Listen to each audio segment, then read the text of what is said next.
Okay, Assalamualaikum. Salam sejahtera.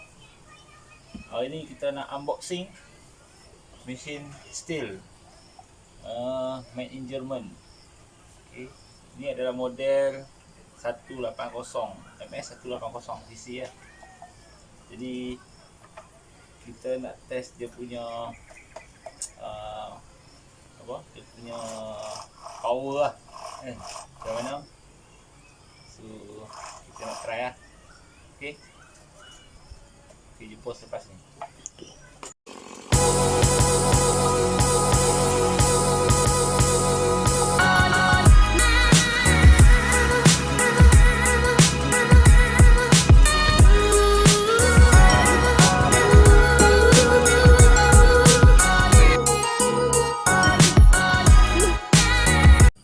Okay, sekarang ni kita nak potong pokok ni.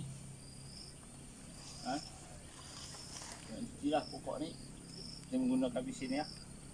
Stihl 180 saja.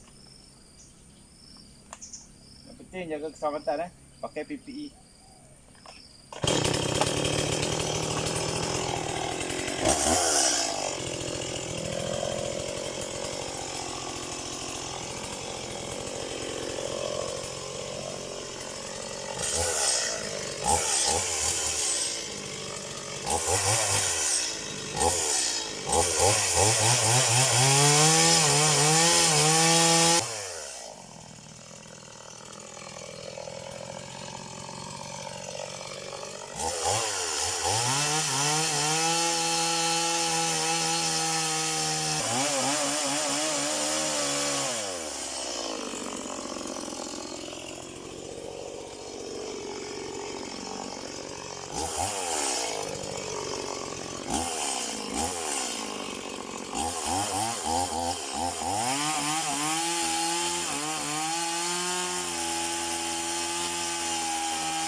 Pedas.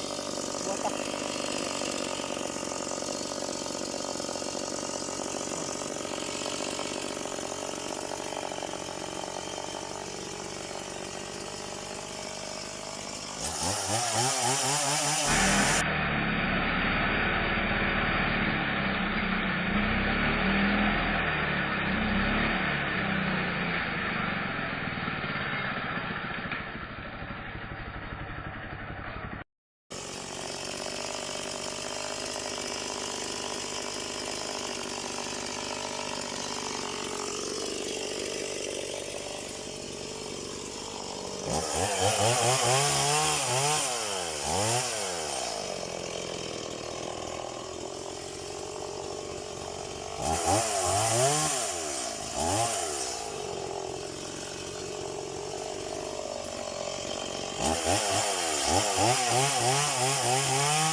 Oh,